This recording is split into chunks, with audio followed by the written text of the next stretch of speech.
What's up, guys? My name's Devin. This is my 1995 Chevy G10 half-ton. Originally stock, converted into a weekend camper van. Got 80,000 miles on it. Original. Got a 4.3 V6. All pretty stock.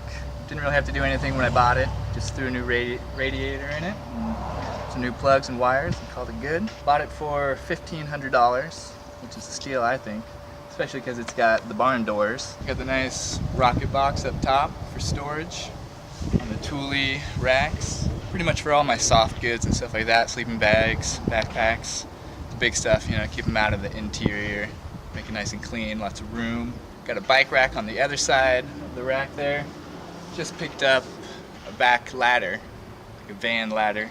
I'm gonna mount on the other side to be able to access the bike rack, because it's pretty tall and I'm pretty short, so it's hard to get a bike up there.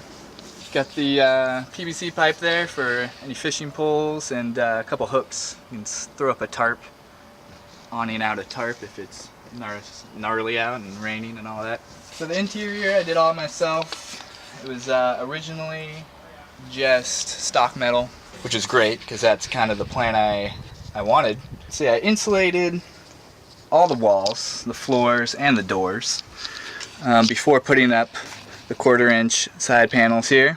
Side panels, all the panels have this nice warm felt on them, which is actually really simple and turned out really well. I just cut the panels to fit before, and just spray adhesived the felt on and screwed them in, and it worked out pretty well.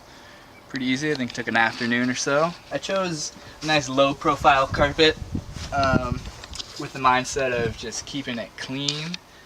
It's an indoor-outdoor carpet, so it'll be really easy to clean up any muddy boots or anything like that. And it's directly onto the wood down below, so any liquids that get spilt or anything like that isn't going to soak into any soft goods and mold or anything like that. So it's built with that in mind, keeping it clean and basically just having it be a dirty spot. As you can tell, my newest addition and concept kitchenette I'm building here, it is a TV stand at the moment, but it's mostly here just to occupy the space and give me a general idea of what I want in the future. It's really hard for me to conceive and to measure out and build something without having some sort of template first. So I threw this in here just to give me an idea of where I want everything to be and how things are going to function. So I'll kind of show you this right now. Basically it's just stock storage underneath, nothing too special. Got the countertop up here which swivels out. We got a marine seat bracket, swivel bracket under there. So this kind of poses as a table and a cooking space, whatever you want to do. Sink, pretty straightforward. When I do rebuild, I'll install some sort of faucet in the corner there, either a hand pump, non-mechanical one, or a non-electric one, or do an electric pump and just really ball out. This guy also swivels all the way around. That way you can set up a laptop and lounge out and watch a movie, or just have it as a side table if you need. Under here is just storage at the moment. So we got some silverware, coffee maker, inverter, just some daily.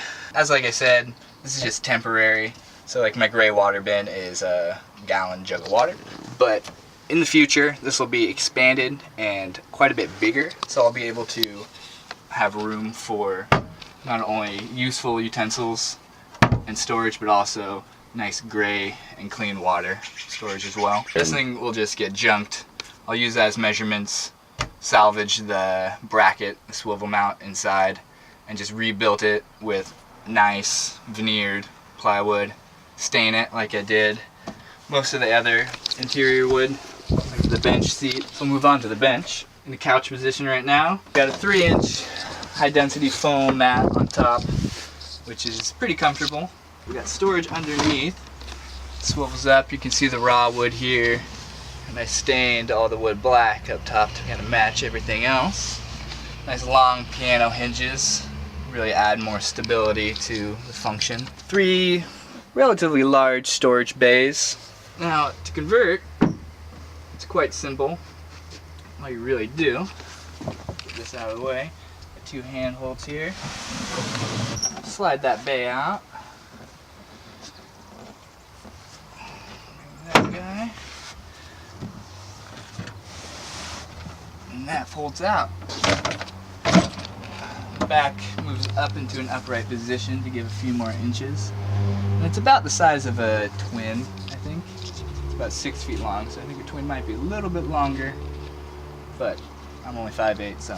How it's mounted and everything, I got a piece of angle iron running this length here, 90-degree angle iron on both sides. That actually, see here, so it's mounted to the wall and the vertical struts, as well as screwed into the wheel well. So it's pretty secure, so that gives a nice base for the bench seat.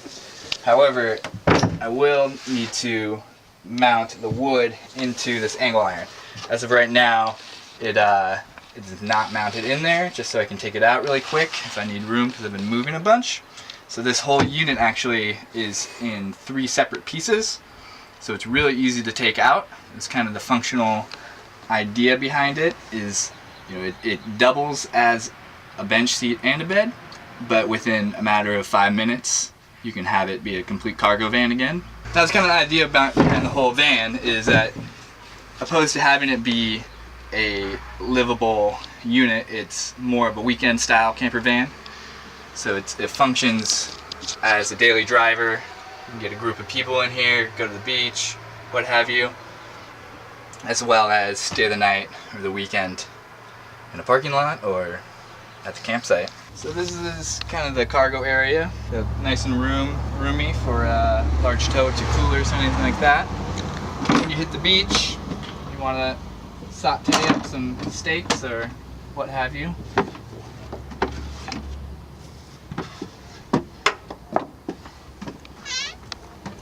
This folds down, gives you a nice cooking surface. We got storage on the other side, pops open. Store all your junk and wilderness books, plants, and all the shelving bottoms come out.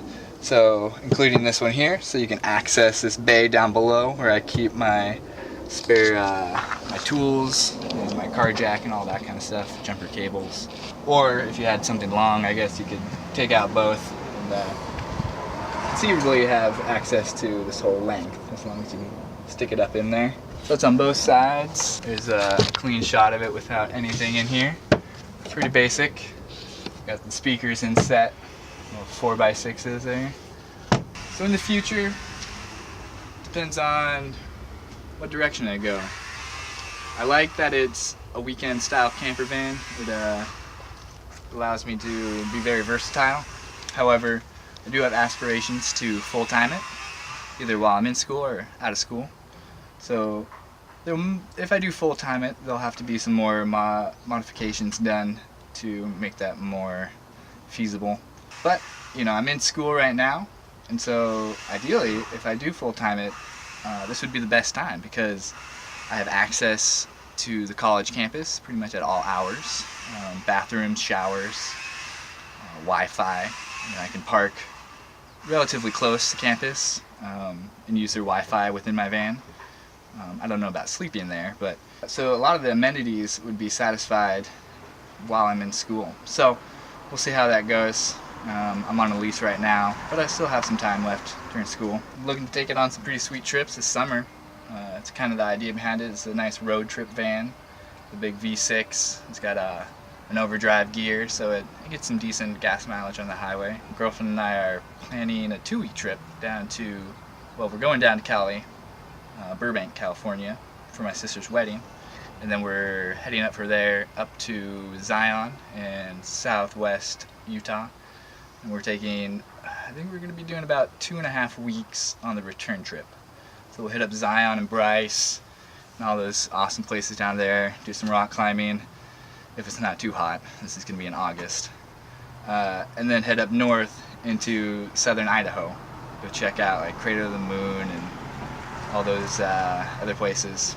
If anybody has any recommendations for Idaho, because I've got maybe 2 spots I'm thinking of, and we have about a week and a half there. So any suggestions in the comments would be awesome. There'll be a link to my YouTube page on this video.